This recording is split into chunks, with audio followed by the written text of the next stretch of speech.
जय गुरुदेव। जय गुरुदेव। जय गुरुदेव। जय गुरुदेव। गुरुदेव नाम किसका? प्रभु का। प्रभु का पावन नाम। जय गुरुदेव। भाव का भूखा हूँ मैं और भाव ही एक सार है। भाव का भूखा हूँ मैं और भाव ही के सार है। भाव से मुझको भजे तो भव से बेड़ा पार है। भाव से मुझको भजे तो भव से बेड़ा पार है। भाव बिन कोई पुकारे मैं कभी सुनता नहीं। भाव बिन कोई पुकारे मैं कभी सुनता नहीं। ढेर भक्ति भाव की करती मुझे लाचार है। देर भक्ति भाव की करती मुझे लाचार है। भाव बिन सर्वस्व दे मैं कभी लेता नहीं। भाव बिन सर्वेश भी दे कभी लेता नहीं। भाव से एक फूल भी दे तो मुझे स्वीकार है। भाव से एक फूल भी दे तो मुझे स्वीकार है। अन्न धन और वस्त्र भूषण कुछ न मुझको चाहिए। अन्न धन और वस्त्र भूषण कुछ न मुझको चाहिए। आप हो जाइए मेरे, ये मेरा सत्कार है। आप हो जाइए मेरे, बस यही मेरा सरकार है। जो मुझे में भक्ति रख कर लेता है मेरी शरण। जो मुझे में भक्ति रख कर लेता मेरा है शरण।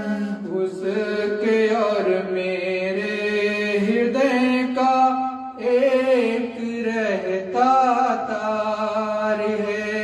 उसके और मेरे हृदय का एक रहता तार है। भाव जिस जन में नहीं उसकी मुझे चिंता नहीं। भाव जिस जन्म में नहीं उसको मुझे चिंता नहीं।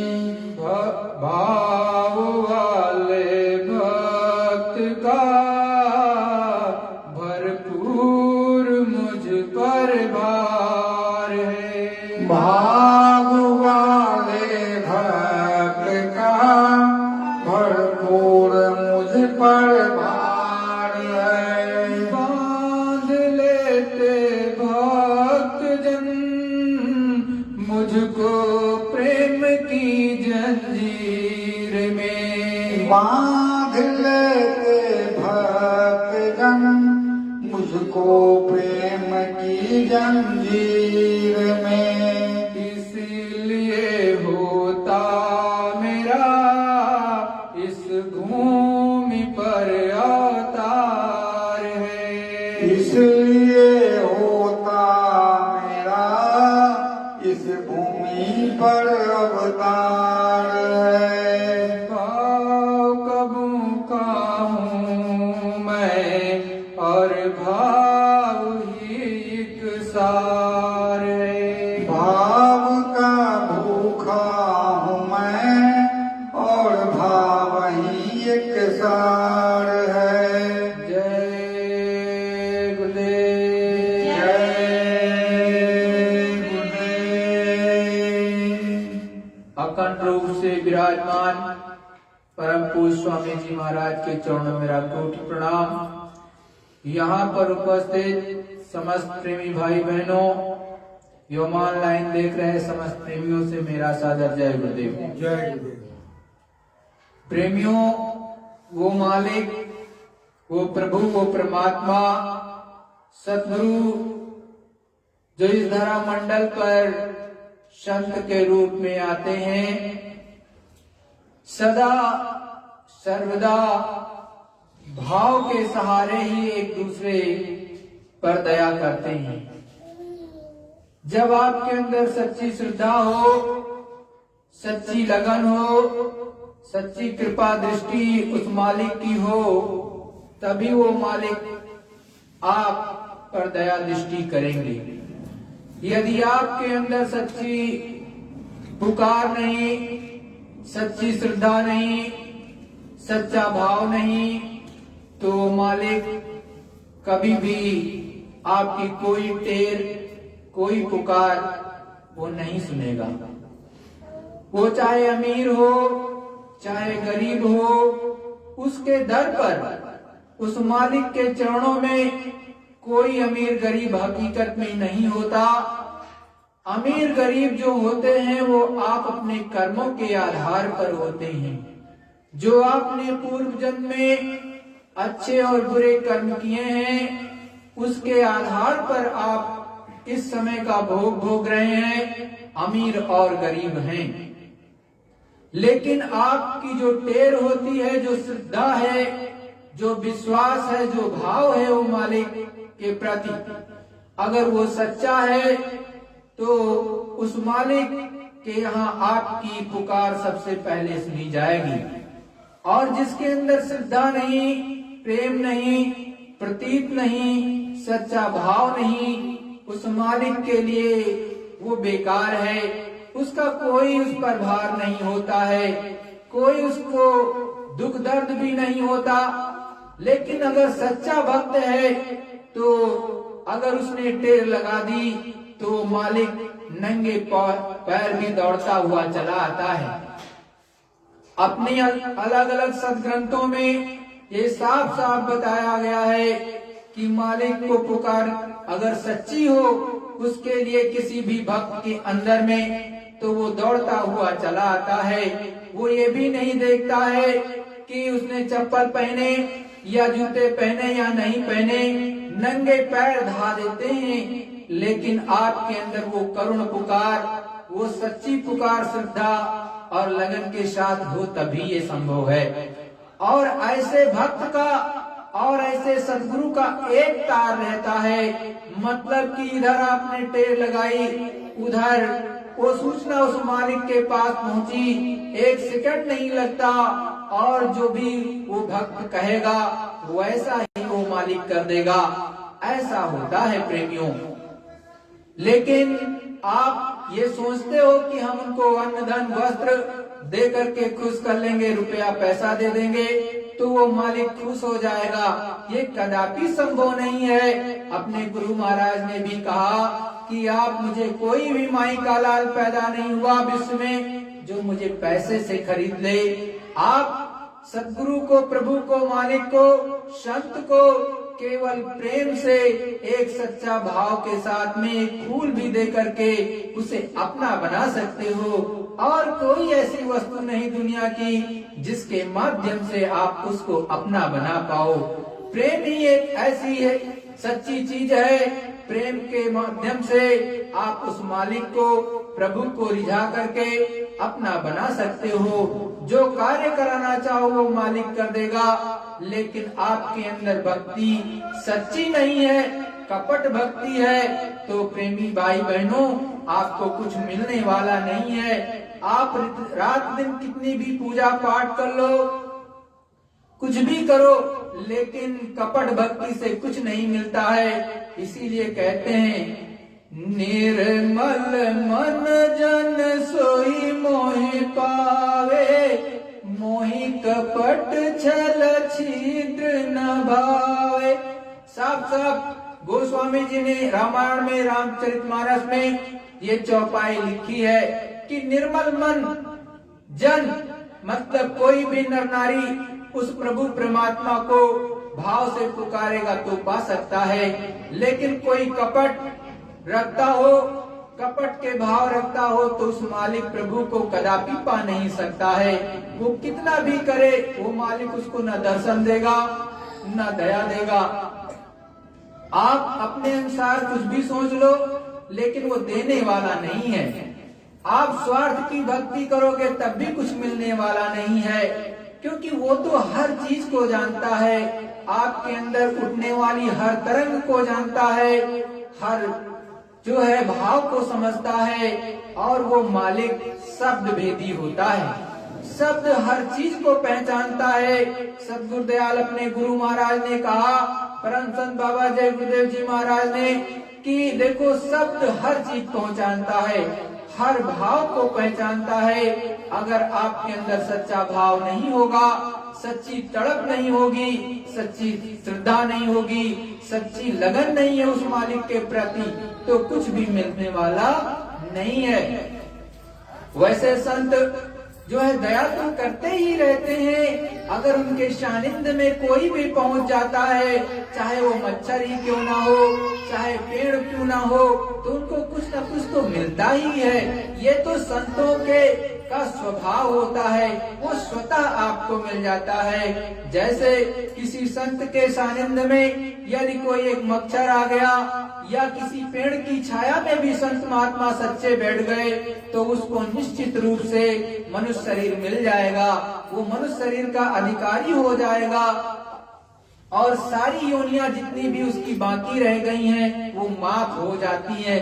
ये तो उनकी महत्ता है, ये अलग से होता ही होता है। तो आप सोचो कि जो सच में उनके दर्शन के लिए जाएगा तो क्या नहीं मिलेगा। इसीलिए कहते हैं, संत दरस को जाइए तज ममता अभिमान, ज्यों ज्यों पग आगे बढ़े कोटिन यज्ञ समान। सच्चे संतों से मिलने का अगर आपके अंदर भाव है, और अगर आप उस दिशा में मिलने के लिए चल पड़े, तो हर पग पग पर आपको क्या है, करोड़ों करोड़ों यज्ञों के बराबर पुण्य मिलता है। और उनके मिलने के लिए आपको हर चीज त्याग देना चाहिए, ना मान हो, ना अपमान हो, ना ही किसी तरह की आपके अंदर विकार हो।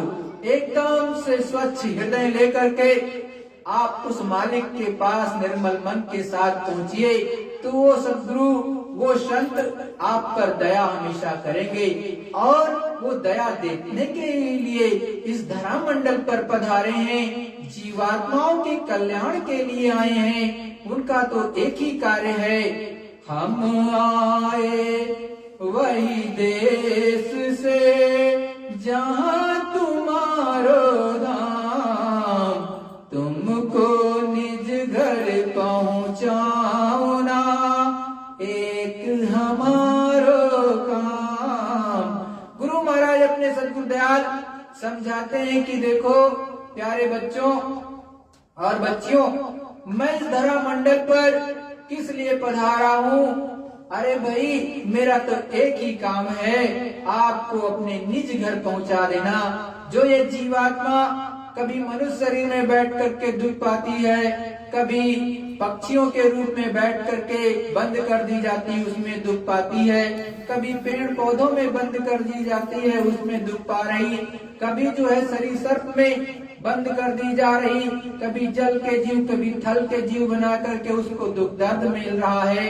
तो वो तो केवल एक उद्देश्य के लिए आए हैं इस धराधाम से, अपने धाम से निज धाम से आए हैं, सत्यलोक अनाम लोक से, कि केवल आपको उसी घर में पुनः ले जाना चाहते हैं। और क्यों आए हैं? क्योंकि आप बहुत दुख पा रहे हो। ये जीवात्माएं जब रोती है, करुण क्रंदन करती हैं उस मालिक से कि हम बहुत यहाँ पर दुखी हो गए, तब वो आते हैं। नहीं, ऐसे मौज नहीं होती। ये तो उनकी विशेष कृपा और विशेष मौज मर्जी होती है, तब इस धरा मंडल पर आते ही हुए और वो इस जगत के समस्त जीवात्माओं को अपना सच्चा संदेशा सुनाते हैं। लेकिन कोई कोई इक्का दुक्का जीव ही जाग पाता है, समझ पाता है, सद्गुरु के चरणों में बैठ पाता है कि हमको भी वो भेद मिल जाए अपने घर चलने का। और अधिकतर लोग हबिस में लगे रहते हैं, अधिकतर लोग इस दुनिया को ही सब कुछ मानते हैं, जबकि ये परम सत्य है कि ये मृत्यु लोक है। ऐसे मृत्यु लोक नहीं कहलाता। अरे भाई, यहाँ तो सबको मर के जाना है, यहाँ पर ये शरीर फना हो जाएगा, निश्चित है। आज नहीं तो कल ये शरीर फना हो जाएगा, मतलब मिट्टी में मिल जाएगा। जब इसको मिट्टी में ही मिलना है तो उससे पहले अपना काम कर लो। अपना काम क्या है? उस प्रभु परमात्मा को जीते जी प्राप्त करना। इसी के लिए उस प्रभु परमात्मा ने आपको यह मनुष्य शरीर दिया है और किसी के लिए नहीं दिया है। और आप उस मालिक से कह के भी आते हो कि मैं जा करके उस आपका सच्चा भजन, आपकी सच्ची पूजा करूंगा, आपकी सच्ची इबादत करूंगा, लेकिन एक मिनट भी आप उस मालिक के लिए नहीं देते। और उस मालिक के लिए क्या, आपको तो अपनी जीवात्मा के लिए देना है, जो इस मनुष्य शरीर के नाके पर दोनों भवों के बीचों बीच बैठा दी गई है। अरे कभी आपको दुख दर्द आपके घर वाले देते हैं, कभी अगल बगल वाला देखता है, कभी कोई मार देता है, कितना दुख दर्द होता है। कभी शरीर में बीमारी हो जाती है, उससे भी दुख पाते हो, रोते हो, चिल्लाते हो और फिर उसी में फंस जाते हो। कभी अपना होश नहीं आता है कि मैं कहाँ की रहने वाली हूँ, ये सूरत जीवात्मा हमारी किस धरा मंडल की, किस जगह की रहने वाली है और मैं आकर के यहाँ कहाँ फंस गई। और ये तो कभी सोचते ही नहीं हो। अगर संतों की चरणों में बैठो, उनमें लौ लगा लो तो आपका काम बन जाए प्रेमियों, लेकिन लौ तो लगाते ही नहीं और ऐसे ही दिन रात अपनी श्वासों को व्यर्थ गंवा देते हो। अरे जब तक शब्द से प्रीत नहीं होगी, जब तक शब्द से जुड़ोगे नहीं, गुरु महाराज ने साफ साफ इनकार किया, ये सूरत ये जीवात्मा उस प्रभु परमात्मा तक नहीं जाएगी और आपका कल्याण भी नहीं होगा, मतलब इसको मुक्ति मोक्ष नहीं मिलेगा और आप फिर अधोगति में चले जाओगे। साफ साफ कहा है, गुरु बिन भवनिध तरे न कोई, जो बिरंज शंकर सम होई। क्यों ना आप पूजा पाठ करके आप शंकर भगवान के समान हो जाओ, उनके बराबर उपाधियां धारण कर लो, उनके बराबर आपको शक्तियां मिल जाएं, लेकिन आपको मुक्ति मोक्ष नहीं मिलेगा बिना सतगुरु के, क्योंकि वो तो उस मालिक से मिलाने वाले होते हैं और बिना गुरु के आपको उसकी पहचान भी नहीं होगी। जब उसकी पहचान ही नहीं होगी तो फिर कैसे उस मालिक को पाओगे।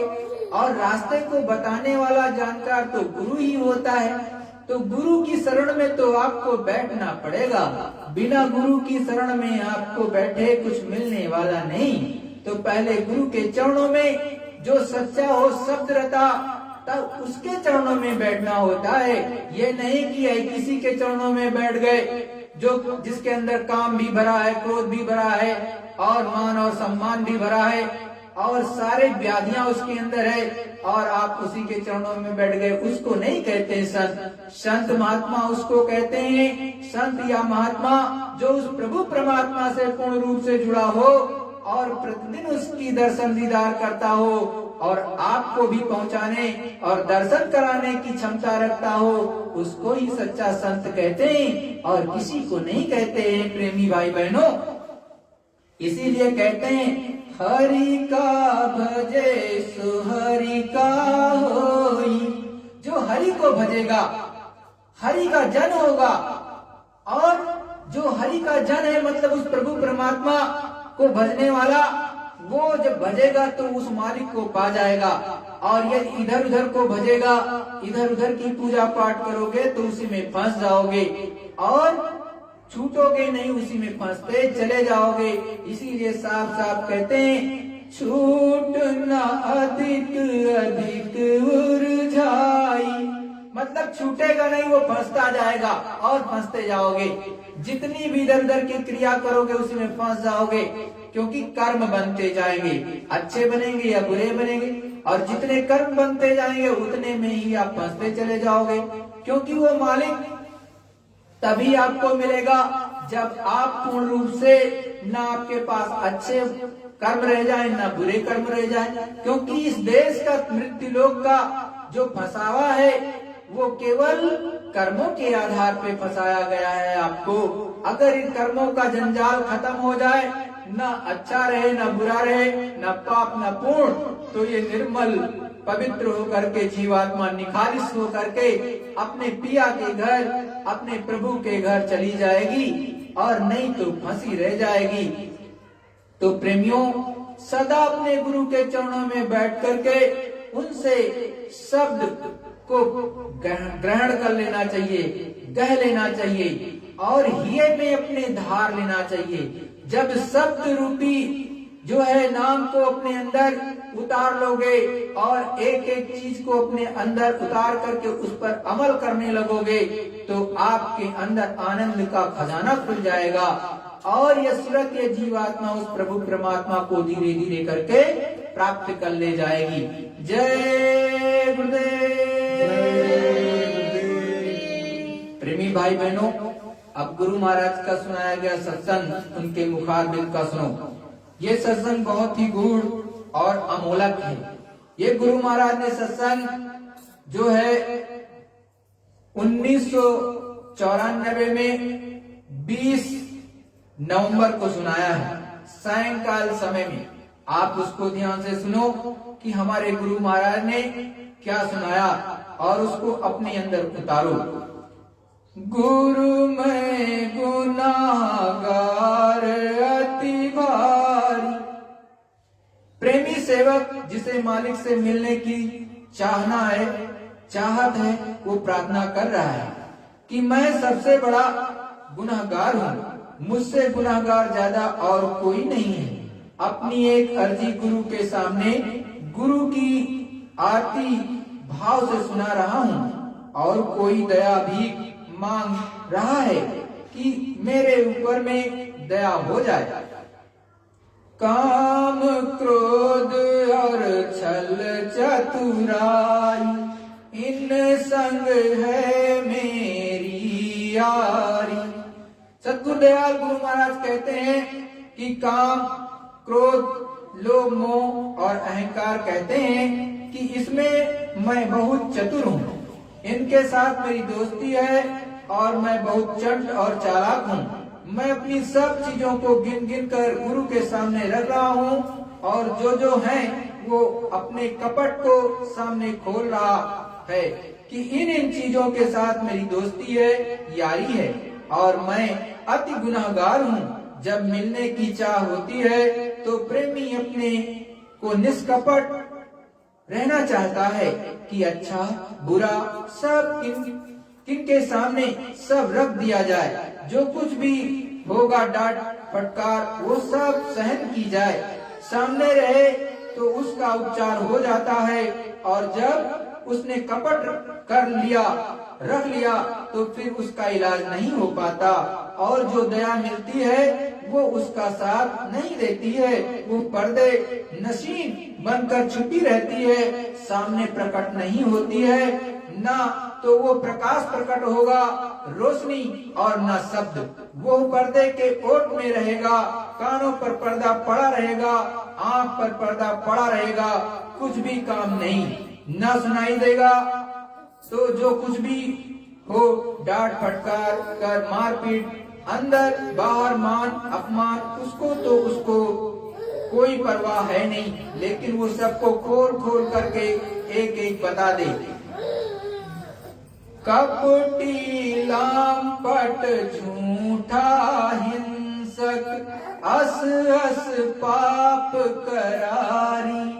कहते हैं लोभी तो है ही झूठा है, दिन भर झूठ बोलते हैं, कपटी कपट कर रखते हैं, छुपाते हैं, और हिंसक ऐसे पाप किए हैं कि छोटे मोटे पाप नहीं हैं, क्योंकि सुनाए नहीं जाएंगे तो पर्दा ज्यों का त्यों पड़ा रहेगा, उठेगा नहीं, और निष्कपट बनेगा तो पर्दा उड़ जाएगा, सफाई हो जाएगी।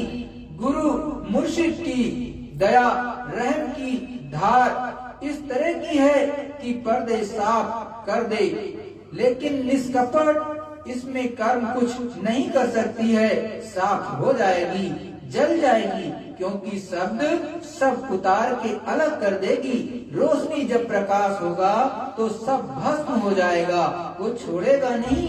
लेकिन निष्कपटी तो कहते हैं मैं कपटी हूँ, हिंसक भी हूँ, लंपट भी हूँ, झूठा भी हूँ, बेईमान भी हूँ, दगाबाज भी हूँ। सब अपने अपने अवगुण एक एक खोल करके सच्चे गुरु के सामने रख जाते हैं। दुख निरादर सहा न जाई, सुख आदर अभिलाष बरारी। कहते हैं गुरु जी महाराज, ये तो मैं बहुत गुनाहगार हूँ, और मेरी यह कामना है कि सुख ही सुख मिले, दुख ना मिले, दुख ना हो, निरादर ना हो, अपमान ना हो। लेकिन वहाँ तो अपमान भी दुख भी, तो कहते हैं सुख ही सुख चाहते हैं, और मान हमारे अंदर भरा हुआ है कि अपमान ना हो जाए, दुख ना मिले, लेकिन काम किए हैं दुख के, फिर अपमान के दुख सुख तो मान कैसे मिलेगा। पर उसको ये नहीं, वो अपने विकारों का वर्णन प्रेमी कर रहा है कि मुझे ये अभिलाषाएं, ये इच्छाएं, ये कामनाएं, ये ख्वाहिशें हैं। जब जब चोट पड़ी दुखन की, तब डर डर कर भजन की यारी। सद्गुरुदेव समझाते हुए कहते हैं कि ये मुझ में कमजोरी है, मतलब ये सूरत जो जग जाती वो पूछती है, वो कहते हैं कि मुझ में ये कमजोरी है कि जब जब दुख आते हैं तो डर करके वही हमारे लिए खतरा हो गया। तो फिर कहता है कि अच्छा भजन करेंगे, तो डर की वजह से, वैसे इच्छा से नहीं, खुशी से नहीं, प्रसन्नता से नहीं, चाह के साथ नहीं, तो दुखों के डर से कहते हैं कभी कभी भजन कर लेते हैं, कभी कभी भजन कर लेते हैं, अपनी इच्छा से नहीं करते। अरे जब इन जीवों को ऊपर से मार पड़ती है उस प्रभु परमात्मा की, तब वो जाकर के कभी कभी डर के मारे भजन कर लेता है कि कहीं फिर से ना हमारा हार्ट अटैक आ जाए। इसीलिए प्रभु के सामने वो लोग जाकर के सिजदा करते हैं, सर झुकाते हैं, और नहीं तो हार्ट अटैक का डर ना सताए तो नहीं करेंगे। इसी तरह से विभिन्न बीमारियां आती हैं, कभी ठोकर लग जाती, घर वाले तिरस्कार कर देते हैं कि जाओ। अरे सच्चा होगा तो कोई तिरस्कार नहीं उसका, वो तो अपने मालिक के चरणों में एकदम मगन रहता है, उससे कोई तिरस्कार और अपमान के वो परे हो जाता है। खूब गाली दो उसको, क्या फर्क पड़ता है, गाली दे लो। अरे कहते भी हैं गाली आवत एक है, उल्टत होत अनेक, जो इसको ना उल्टिए रहे एक की एक गाली एक आती है और उलटते ही मतलब आपने किसी को जवाब दे दिया तो अनेक गालियां बन जाती हैं। लेकिन अगर उलट करके आप कुछ न बोलो, चुप्पी साध जाओ, तो वो एक की एक रह जाएगी और आगे बात ही नहीं बढ़ेगी। और वैसे भी एक तरह से जो गाली दे रहा है वो तो आपकी सफाई ही कर रहा है, मतलब सफाई कर रहा है। जितने पाप कर्म आपने किया होगे सब उसके ऊपर लग जाएंगे और आप निर्मल हो जाओगे। तो आप ये भी नहीं समझते तो चुप्पी साध लेनी चाहिए, खूब दे लो, हाँ भैया अच्छा है धन्यवाद चल रहे हैं, फिर मिलेंगे, फिर दे देना गाली, कोई बात नहीं। तो सतगुरुदेव समझाते हुए आगे समझा रहे, देखो दया में हर सतगुरु की, उसी भजन को मान लिया। कहते हैं कि गुरु दया करते हैं, जीवात्मा का रूह का यहाँ से छुटकारा हो जाए, निकल चले, लेकिन वो उसी को मान, काम, क्रोध, लोभ, मोह, ये वासनाएं, कपट, छल, परेड, मारपीट, हिंसा कहते हैं। उसको किसी को समझाता नहीं, उसको नहीं मानता। दया तो उनकी हो रही है कि भजन किया जाए। कहते हैं इसको सदा के लिए अपने सुख के स्थान पर पहुंचा दिया जाए, इन दुखों के स्थानों को छोड़ के। लेकिन अब क्या करें, उसी को बार बार संसार की तो ही बार बार इन्हीं ख्वाहिशें, इच्छाओं में ही बार बार लगा हुआ। ये नहीं कि तकदीर, किस्मत भी कोई चीज है। जब उसने ये मनुष्य शरीर दिया था तो उसने पहले किस बात की तकदीर प्रारब्ध बनाई, उसका सब उसने भोग रखा। पशु में बंद करेगा, उसका भी उसने किस्मत तकदीर का, पंछी में बंद करेगा, उसका भी उसने तकदीर का प्रारब्ध बनाया और उसके सब के भोग रखे। ऐसा नहीं कि मनुष्य शरीर ही में है। मतलब गुरु महाराज समझा रहे कि देखो चाहे पशु हो, चाहे पक्षी हो, चाहे मनुष्य हो, सबकी तकदीर बनी है, सबका प्रारब्ध बना है। जो उस मालिक ने लिखा है वो आपको मिलेगा। अन्य शरीरों में भेजेगा, मनुष्य शरीर की प्रारब्ध, मनुष्य शरीर में अच्छे बुरे की, और मतलब ये कि पशु पक्षी और कीड़ों की, मतलब ये कि शरीरों में उसकी प्रारब्ध उन शरीरों में। लेकिन पेट भरने का भोजन सबका देता है, वो नहीं देगा तो तुरंत रूह नहीं रह सकती। इतना तो उसको देना ही है कि हर शरीर में खाना नहीं मिलेगा, पानी नहीं मिलेगा तो छोड़ देगी। ऐसे और शरीरों में खाना पानी नहीं मिलेगा तो छोड़ देगी। वो तो उसका उतना रखना ही है। अच्छे बुरे की प्रारब्ध बनाकर दुख सुख, कहते हैं कि इसमें पता पर और ये विश्वास करेगी जो कुछ भी है किस्मत है, प्रारब्ध, वो सब मिलेगा। अब नबीन कुछ ऐसे कर्म कर लिए जाएं तो अच्छा रहेगा, तो नबीन को समझाता नहीं, समझता नहीं, उसमें करना नहीं, बस उसी में रोता है। अब यह कि दुख प्रारब्ध तो सुख कैसे मिलेगा, ये जरूर है कि महात्मा इतना फकीर कर देते हैं कि सूली का कांटा, लेकिन कांटा तो दर्द करेगा ही। सूली पर चढ़ना हो वो दया हो जाएगी, नहीं चढ़ोगे, लेकिन कांटे का तो अनुभव करना ही है। इतना तो दया मिलने पर हो जाता है। देखो सतगुरुदेव साफ साफ कहते कि जैसे आपका सूली पर चढ़ना लिखा है, मतलब फांसी लिखी है, तो आपको क्या करेंगे, आपको उसको कांटे में बदल देंगे। लेकिन कांटा बीतना आसान थोड़ी ना होता है। अगर कांटा पैर में आपके इस पार से उस पार कील निकल गई तो कहोगे आप तो मर गए। अब तो गुरु महाराज ने दया नहीं की, प्रभु ने दया नहीं की, मालिक ने दया नहीं की, अब हम पूजा पाठ नहीं करेंगे, सब छोड़ देंगे। तो बहुत लोग ऐसा कहते हैं कि हम कोई प्रभु की पूजा नहीं करेंगे, चाहे जिसकी करते हो, चाहे ब्रह्मा जी की करते हो, चाहे शिव जी की करते हो, चाहे जो विष्णु जी की करते हो, चाहे सतगुरु की करते हो, तो वो भी चिल्ला पड़ते हैं कि भाई नहीं करेंगे, हम छोड़ देंगे। लेकिन उन्होंने ये नहीं सोचते कि कितनी बड़ी दिक्कत थी उसको, कि जहां पर गले में फांसी डाल फंदा डाला जाता और घुट घुट के प्राण निकलता तो उसको कांटे में बदल दिया। ये समझ नहीं आता है, लेकिन चिल्लाते जरूर हैं सब। तो संत सदगुरु कितने दयालु। गुरु का कहना मान प्यारे, काल करे नहीं ख्वारी।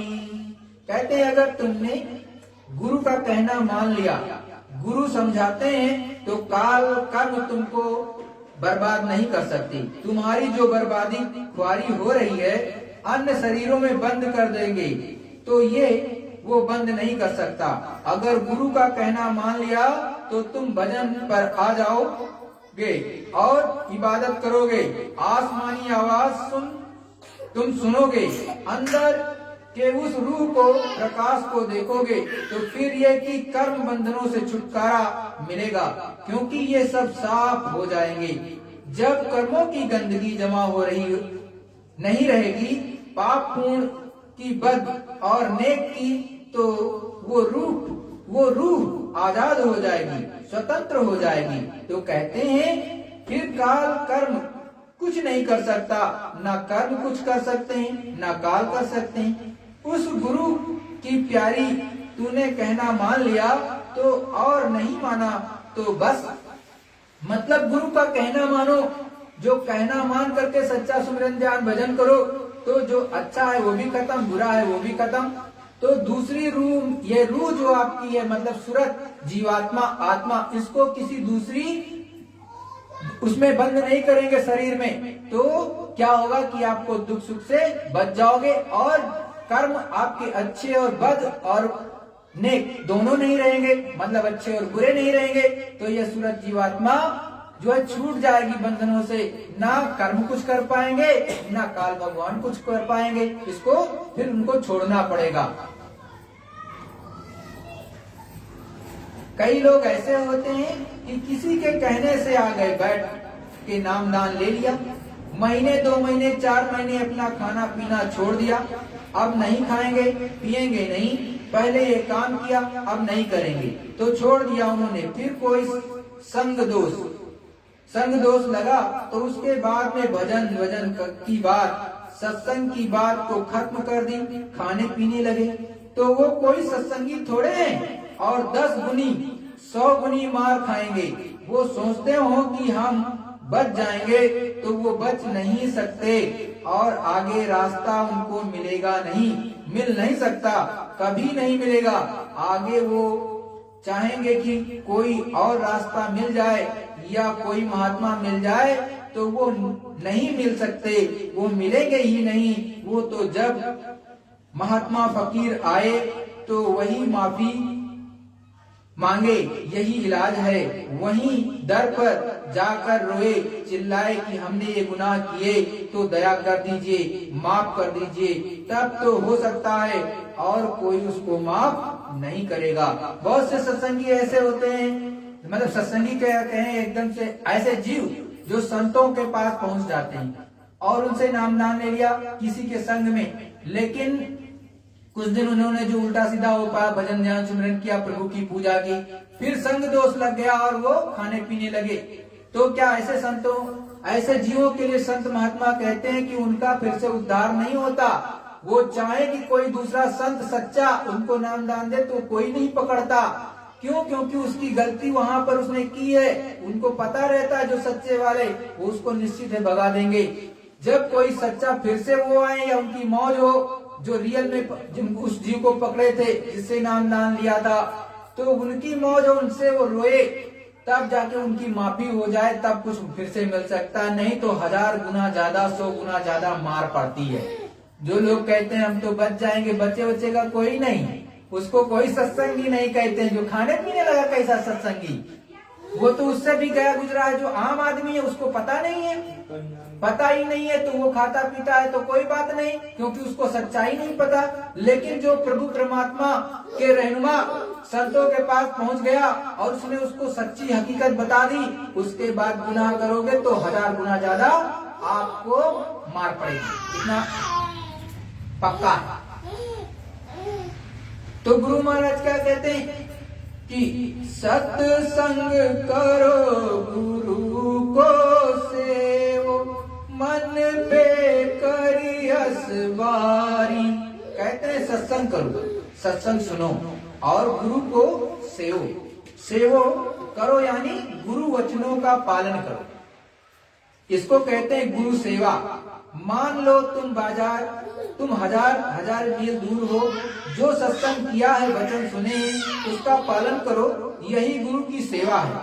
अब निकट में पहुंच जाओ तो मन की सेवा कर दो, धन की सेवा, वचन की सेवा, मन की सेवा। अपनी अपनी जगह पर अलग अलग मन की भी सेवा है, तन की भी सेवा है, धन की भी सेवा है, वचन की भी सेवा है, और अंत में सूरत की सेवा यानी रूह की खिदमत। समझ लो, एक तरह की सेवा नहीं होती है, सबसे उत्तम सेवा जो होती है रूह की खिदमत, रूह की सेवा होती है। और जो जितनी सेवाएं होती है एक तरह से तुच्छ होती हैं। सबसे पहले तो तन की, मन की, तब धन की, और उसके बाद में वचन की, और उसके बाद में किसकी, रूह की सेवा होती है। तो रूह की सेवा वास्तव में उत्तम होती है, जो कि बहुत कम लोग जानते भी हैं, कभी जिक्र भी नहीं करते इसकी क्या सेवा होती है, लेकिन वो मेन सेवा होती है। तो रूह से खिदमत की जाती है, सूरत से सेवा की जाती है, तो वो सर्वोपरि है, वो सबसे उत्तम है, सर्वोपरि है। अलग अलग तो कहते हैं कि तुम वचन सुनो, सत्संग सुनो, करो और वचन को सुनो और वचन की सेवा, ये है गुरु सेवा। तुमको समर्थ जान कर विनती करूं पुकार। जीवों की अपनी कमजोरी की, छल की, कपट की, फरेब की, अपने काम, क्रोध, लोभ, मोह, अहंकार और हिंसा की सब आपके सामने फरियाद कर रही है। आप समर्थ हैं, सब कुछ कर सकते हैं, जो उनकी हो जाती है वो गलती नहीं करती है।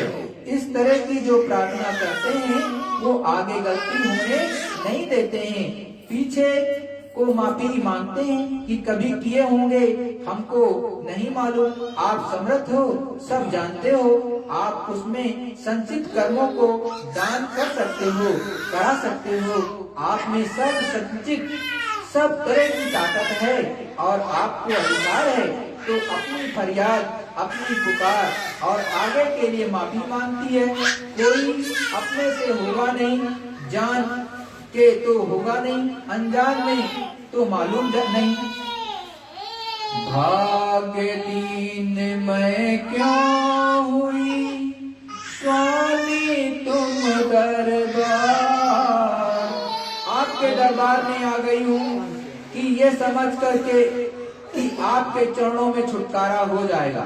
तो ये तो मैं जानती हूँ कि मैं भाग्यहीन हूँ और इसीलिए हमको इतनी देर हुई आपके पास पहुँचने में, समझने में। लेकिन जब ये जान लिया कि आप समर्थ हो तो मेरी ये पुकार है और दया आप ही से मिलेगी और किसी से मिलेगी नहीं। ये प्रीत प्रतीक विश्वास जब हो गया तो फरियाद वो कर रही है और महापुरुषों, गुरु, मुर्शिद वो अपने मेहर की, दया की दृष्टि उस पर दे रहे हैं और उसकी संभाल करेंगे और निकाल के उसको ले जाएंगे। क्योंकि अब तो इसलिए कि आप समर्थ हो गए, आप ही के और रहेंगे। जिसका आया था इरादा और पक्का निशाना हो जाता है, वो बुराई में नहीं जाता, पीछे की मांगता है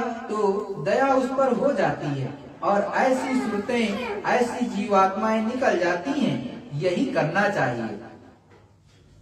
तो गुरु महाराज को समझाते हैं कि जो पीछे तुमने किया है उससे के लिए हमेशा दया की भीख मांगो कि हमसे जो भी हुआ हो, अच्छा हुआ हो, बुरा हुआ है, हमसे नहीं मतलब, हमको पता नहीं है, तो आप मुझ पर दया कर दीजिए, माफ कर दीजिए सारा का सारा। तो जो गुरु के प्रति समर्पित हो जाता है वो जीवात्माएं निकल जाती हैं। सत्संग और सेवा, बचनों को सेवा पास रहो तो तन मन की सेवा भी करो, दूर रहो तो वचन की सेवा, जितने अंग जो हैं गंदे ना होने पाए। वचन की सेवा करते रहोगे तो सब मन बुद्धि चित्त जो भी काम करेंगे सब शुद्ध और पवित्र पाक रहेंगे। और गंदे काम कर दिए तो गंदगी तो जमा होगी ही। वो तो दिल हृदय अंतर पर मन पर जो बुद्धि पर असर करेगी। इसीलिए वो फरियाद और प्रार्थना करते रहते हैं। तो सत्संग में मुख्य बात में जो वचन सुनने को मिले उसकी सेवा, यानी उन वचनों को काम में लो, इस्तेमाल करो। उसके वैसा माफिक बनना होगा, बन जाओगे। सत्संग नहीं मिलेगा तो कुछ होने वाला नहीं। सत्संग जल है जो सब गंदगी को साफ करता है, और सत्संग रूपी जल नहीं मिलेगा तो कुछ नहीं। यही तो वजह है ये लोग आ रहे हैं। आप लोग गौर से इनको देखो, पुराने सत्संगी कम और ये नए ज्यादा आ गए। इसको मतलब ये नहीं है कि बाबा जो जी ने काम नहीं किया, लेकिन तुम वहाँ पहुँच नहीं सके जहाँ पे ये सत्संग काम करता रहा। तुम आते रहे, ऐसा समझते रहे कि बाबा जी के पास लोग नहीं आते जाते होंगे, लेकिन कितना काम किया।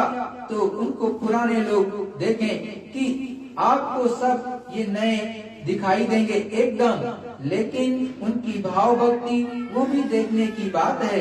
श्रद्धा की कैसी है, नए आपको उसमें पुराने सत्संगी नए में ही छुप जाएंगे, और लोग ये कहेंगे कि पुराने दिखाई नहीं देते, रहेंगे इन्हीं के बीच में लेकिन छुप जाएंगे। कितने ये ज्यादा अधिक नए जो आएंगे कि मालूम होगा कि पुराने हैं ही नहीं। पुरानों ने भी तो सेवा की है, ऐसी बात नहीं, लेकिन कभी वहम भ्रम मत करो। वहम और भ्रम करने से अपना नुकसान हो जाता है, और जो होना है वो तो होगा ही। तो ये कमजोरी रहती है। अपना काम करते रहना चाहिए। जहाँ सेवा है, जहाँ भजन है, जो जो अपना अपना करते रहो। प्रीत प्रतीत है, विश्वास है, श्रद्धा है, ये अपनी जगह पर बरकरार रखो तो सब जगह जगह पर हरा भरा आपको मिलेगा। सब जगह हंसी खुशी खुशहाली, दुख से भी हरा भरा, सुख में भी हरा भरा। और फिर संशय शुभा शंका करोगे तो भरपूर में भी दुख, और गरीबी में भी दुख, सब चीज में संकट रहेगा। तो बड़ी समझदारी से सत्संग सुनो और उस पर अमल करो, तब काम ठीक से हो जाएगा। अब कहते हैं महापुरुष सत्संग किसका नाम है, ये तो लोगों को मालूम नहीं है। बाहर के ये जो बताए जाते हैं ये सत्संग नहीं है। मतलब बाहर से जो लोग करते हैं वो सत्संग नहीं है, कि ये इनमें से कोई सत्संग नहीं। ये व्यवहारिक व्यवस्थाएं हैं, एक दूसरे को बैठाना, पानी पिलाना, इज्जत करना, बच्चों की सेवा, पत्नी की सेवा, इनकी माता पिता की सेवा, इनकी सेवा, सब शारीरिक व्यवहारिक व्यवस्थाएं हैं जो ऋषियों मुनियों ने आपको बना करके दी हैं। बुजुर्गों वो इसीलिए कि आप लोग सुकून शांति में, आप आराम से अपने अपने परिवार में, समाज में रहें, और कोई किसी तरह की बुराई ना आने पाए। ये बाहर की व्यवस्थाएं हैं, पूरा करने का मतलब ही यही है कि बुराई ना आने पाए। जितनी भी चीजें उसमें सब नेक आए। इंसानी एक दूसरे की को आराम पहुंचाने के लिए, सुकून शांति देने के लिए ये व्यवस्थाएं थी। ये सत्संग नहीं है, ये तो ऋषियों मुनियों के पिछले पहले से ही ये इनका प्रचार था, उसको तो आपको करना ही चाहिए। सत्संग और चीज है, ये होता तो महात्मा इसको कभी सत्संग कहते ही नहीं। सत्संग और चीज है, और वो कल बताएंगे आपको। जय गुरुदेव। देखो प्रेमी भाई बहनों, जो संसार की व्यवस्थाएं ऋषि मुनियों ने बनाई कि किस तरह से आपको रहना है, कैसे उठना है, कैसे बैठना है, कैसे एक दूसरे की प्रेम और मोहब्बत के साथ में काम आना है, और कैसे एक दूसरे की सेवा करना है। ये ऋषि मुनि इसलिए बनाए जिससे कि हमारी व्यवस्थाएं बनी रहे, हम घर परिवार में शांति के साथ में रहें। लेकिन सत्संग जल जो होता है वो जीवात्मा को जगाने के लिए होता है, प्रभु से जीवात्मा को मिलाने के लिए होता है, और किसी के लिए नहीं सत्संग होता है। जहां पर सत्य से ये वो मालिक सत्य का संग, सत्संग मतलब सत्य वो मालिक अनामी पुरुष करतार है, सत्पुरुष करतार है, उसका संग आपको करने के लिए जहां बताया जाए वो सत्संग है। उससे जुड़ने का, उससे मिलने का, पूर्ण रूप से मिलाने का काम किया जाए वो सत्संग है। इसके अलावा कोई सत्संग नहीं होता है। वो व्यवहारिक चीजें होती हैं कि सब लोग प्रेम मोहब्बत से इस धरा मंडल पर रहो, शांति में रहोगे तभी प्रभु परमात्मा की पूजा कर सकते हो। शांति नहीं होगी, अशांति हो जाए, घर में हो चाहे बाहर, लड़ाई झगड़ा हो जाए तो प्रभु परमात्मा की पूजा नहीं हो सकती, क्योंकि मन फिर लड़ेगा तो कौन भजन करेगा।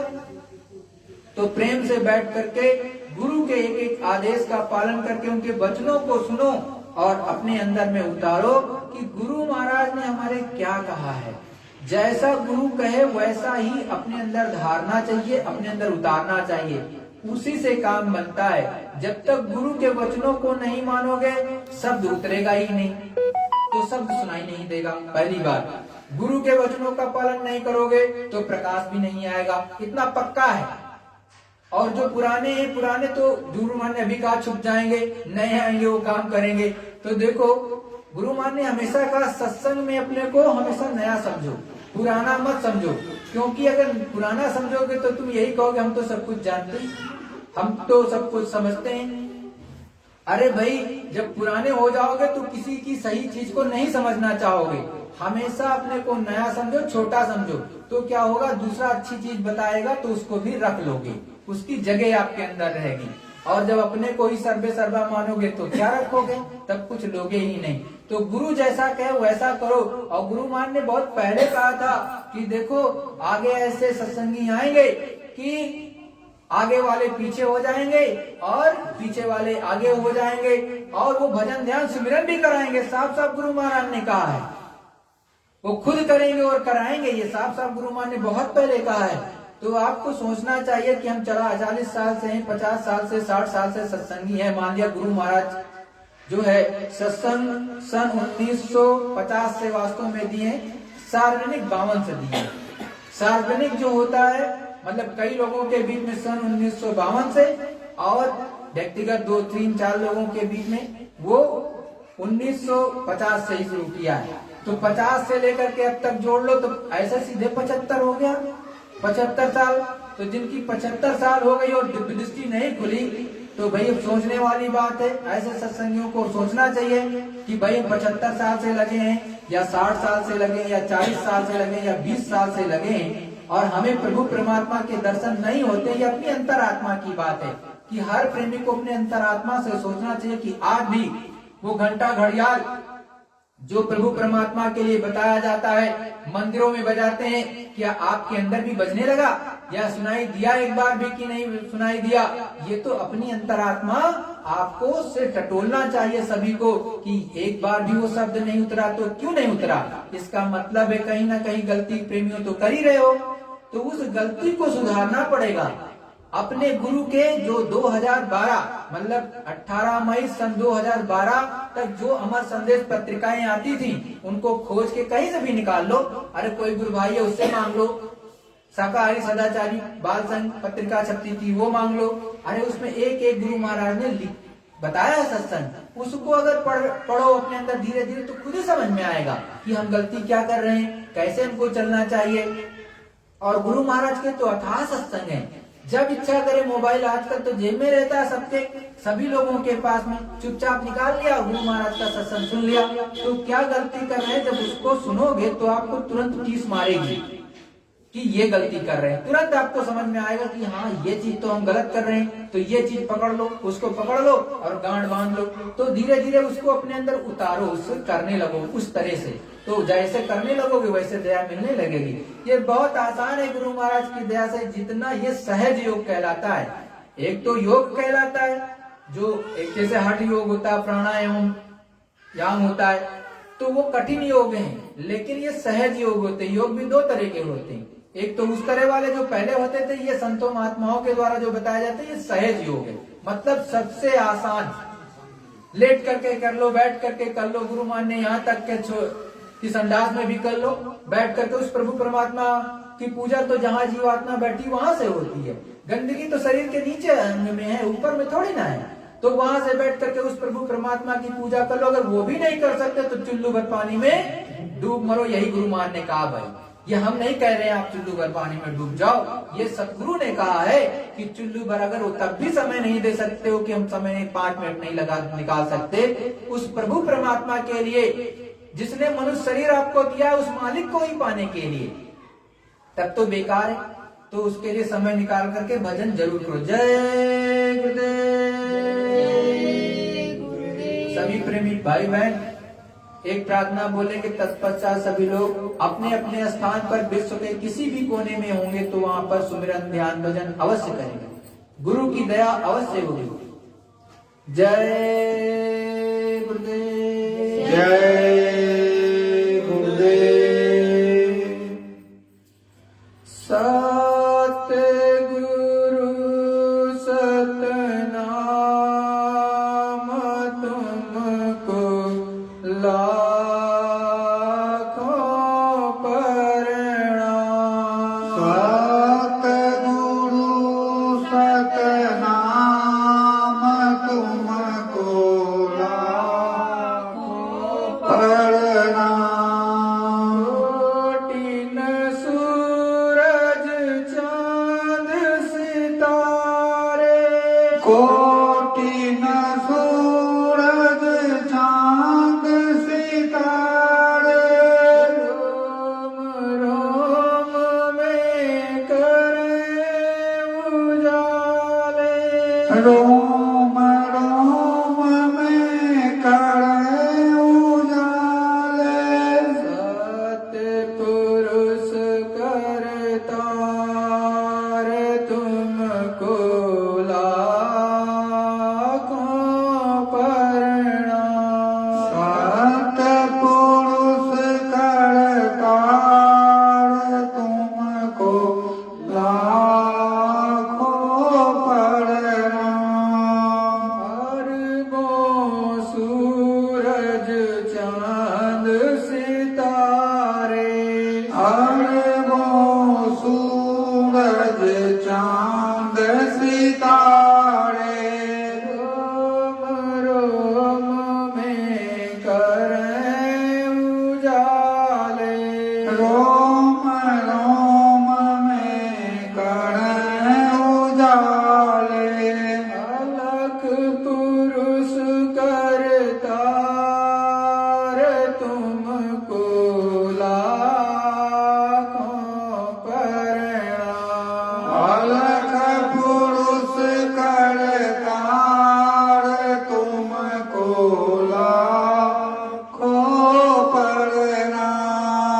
अरबों सूरज चांद सितारे, अरबों सूरज चांद सितारे, रोम रोम में करें उजाले, रोम रोम में करें उजाले। अगम पुरुष करतार तुमको लाखों प्रणाम। अगम पुरुष करतार तुमको लाखों प्रणाम। नील नील शशि भानु अवतारे, नील नील शशि भानु तारे, रोम रोम में करें उजाले, रोम रोम में करें उजाले।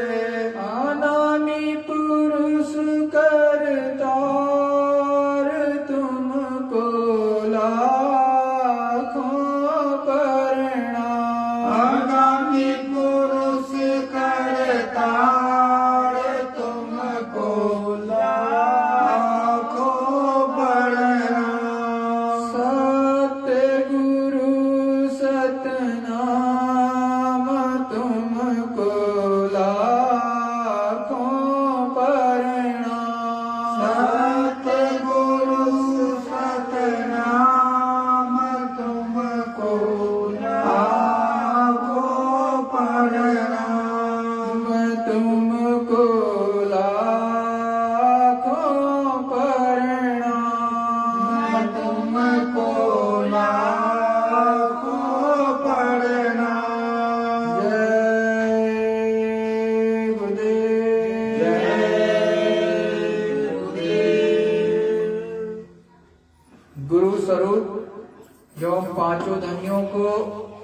पूर्वक दृष्टि प्रणाम करके समस्त प्रेमी भाई बहन विश्व के कोने कोने में और यहाँ पर जो भी हैं वो सभी सुमिरन ध्यान भजन करेंगे।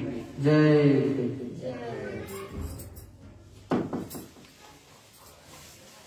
माला दे दो, माला का वो तो